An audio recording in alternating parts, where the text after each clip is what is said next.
सबसे पहले मैं सभी हमारे पूर्वांचली भाइयों और बहनों को छठ के महापर्व की शुरुआत की बहुत बहुत बधाई, बहुत बहुत मुबारकबाद देना चाहती हूँ।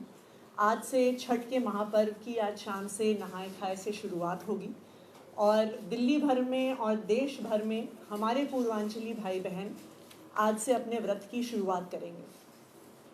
छठ का त्यौहार हमारे पूर्वांचली भाइयों और बहनों के लिए साल का सबसे महत्वपूर्ण त्यौहार होता है। एक समय ऐसा था कि दिल्ली में रहने वाले, दिल्ली में काम करने वाले हमारे पूर्वांचली भाइयों और बहनों को छठ का त्यौहार आते ही ट्रेनों में, बसों में भर भर के अपने गांव जाना पड़ता था छठ का त्यौहार मनाने के लिए। लेकिन मुझे खुशी है इस बात की कि पिछले 10 साल में जब से दिल्ली में आम आदमी पार्टी की सरकार बनी है, जब से दिल्ली में अरविंद केजरीवाल जी मुख्यमंत्री बने हैं, छठ के इस महापर्व को बहुत धूमधाम से दिल्ली में मनाया जाता है कि जो पूर्वांचली भाई बहन हमारे दिल्ली में रहते हैं, दिल्ली में काम करते हैं, उनको अपने इस त्यौहार को मनाने के लिए दिल्ली छोड़ना ना पड़े। हमारे पूर्वांचली भाई बहन भी दिल्ली का अभिन्न हिस्सा हैं, दिल्ली उनका भी घर है और इसी परंपरा को आगे ले जाते हुए इस साल भी छठ के महापर्व का बहुत भव्य आयोजन दिल्ली में हो रहा है। जैसा आप सबको पता है, 7 तारीख को जिस दिन शाम को सूर्य भगवान को अर्घ चढ़ाया जाएगा, 7 तारीख को दिल्ली सरकार ने इस साल छुट्टी की घोषणा करी है और उसका नोटिफिकेशन आज या कल में निकल जाएगा। इसके अलावा पूरी दिल्ली में 1000 से ज़्यादा छठ घाट बनाए जा रहे हैं दिल्ली सरकार द्वारा, जहां पे छठ पूजा 7 तारीख की रात को और 8 तारीख की सुबह कराई जाएगी। इतने भव्य स्तर पे जो छठ पूजा हो रही है, इसकी शुरुआत पिछले 10 सालों में हुई है। 2014 में अरविंद केजरीवाल जी के मुख्यमंत्री बनने से पहले पूरी दिल्ली में सिर्फ 60 छठ के घाट होते थे जहां पे छठ पूजा होती थी। लेकिन आज 10 साल के बाद अरविंद केजरीवाल जी के मार्गदर्शन में 1000 छठ घाट दिल्ली सरकार द्वारा बनाए जा रहे हैं। इन छठ घाटों पर आयोजन दिल्ली सरकार द्वारा होता है। आर्टिफिशियल घाट इरिगेशन फ्लड कंट्रोल विभाग, पीडब्ल्यूडी विभाग द्वारा बनाए जाते हैं। वहाँ पर दिल्ली जल बोर्ड पानी का इंतज़ाम करती है।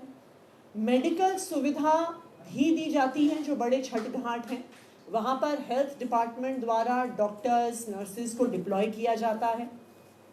इन छठ घाटों पर दिल्ली के राजस्व विभाग द्वारा पूरा टेंट, लाइट, साउंड का अरेंजमेंट होता है। जो भी बड़े छठ घाट हैं वहाँ पर मैथिली भोजपुरी अकादमी के माध्यम से कल्चरल प्रोग्राम्स का आयोजन करवाया जाता है। तो दिल्ली में कहीं पर भी अगर हमारे पूर्वांचली भाई बहन रहते हैं, उनको अपने घर से 1 या 2 किलोमीटर की दूरी से ज़्यादा नहीं जाना पड़ेगा छठ पूजा करने के लिए, सूर्य भगवान को अर्घ चढ़ाने के लिए और अपने त्यौहार को मनाने के लिए। और मुझे खुशी है इस बात की कि दिल्ली सरकार के इस आयोजन की वजह से आज छठ का त्यौहार सिर्फ हमारे पूर्वांचली भाइयों बहनों का त्यौहार नहीं है, सभी दिल्ली वासियों का त्यौहार है और सभी दिल्ली वासी इसे बहुत धूमधाम से मनाते हैं। Thank you. दिल्ली में क्राइम रेशियो भी बढ़ रहा है। अभी कल भी एक घटना हुई है जिसमें फायरिंग हुई है और इससे पहले भी कई सारी घटनाएं हुई हैं। जो ये क्राइम रेशियो दिल्ली में, राजधानी में बढ़ रहा है, इस पर आप क्या कहते हैं? दिल्ली में एक बहुत क्लियर कट संवैधानिक व्यवस्था है। संविधान का आर्टिकल 239AA ये कहता है कि लैंड, लॉ एंड ऑर्डर और पुलिस केंद्र सरकार की जिम्मेदारी है और बाकी सब सब्जेक्ट्स, बिजली, पानी, स्कूल, अस्पताल, शिक्षा, सब दिल्ली की चुनी हुई सरकार की जिम्मेदारी है। अब भारतीय जनता पार्टी की केंद्र सरकार की समस्या ही यही है कि उनका सारा जोर सिर्फ और सिर्फ दिल्ली की चुनी हुई सरकार के काम रोकने में जाता है, अरविंद केजरीवाल जी और आम आदमी पार्टी को परेशान करने में जाता है। लेकिन जो उनकी जिम्मेदारी है कि दिल्ली को सुरक्षित रखें, दिल्ली के लोगों के लिए पुलिस व्यवस्था बना के रखें, दिल्ली में क्राइम को रोकें, दिल्ली को महिलाओं के लिए, बुजुर्गों के लिए, बच्चों के लिए, व्यापारियों के लिए सुरक्षित बनाएं, वो अपना 1% समय भी अगर अपने काम पे लगा दें तो दिल्ली में क्राइम की इतनी बुरी हालत नहीं होगी। तो आज दिल्ली वालों के सामने दो मॉडल हैं।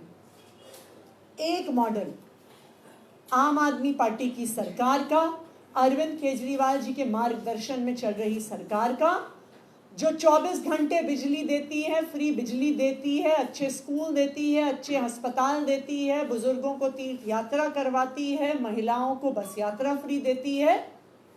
ये है आम आदमी पार्टी की सरकार का मॉडल।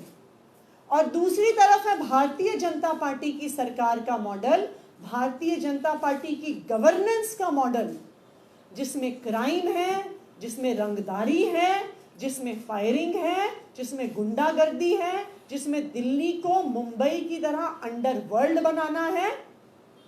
तो ये दिल्ली वालों को साफ है कि अगर गलती से उन्होंने दिल्ली सरकार के लिए भी बीजेपी को वोट दे दिया तो जो बंटा धार लॉ एंड ऑर्डर का किया है भारतीय जनता पार्टी ने दिल्ली में, बिजली, पानी, स्कूल, अस्पताल का भी वही हाल कर देंगे। इसलिए दिल्ली वालों को बिल्कुल स्पष्ट है कि दिल्ली की जिम्मेदारी वो आम आदमी पार्टी को ही देने वाली है।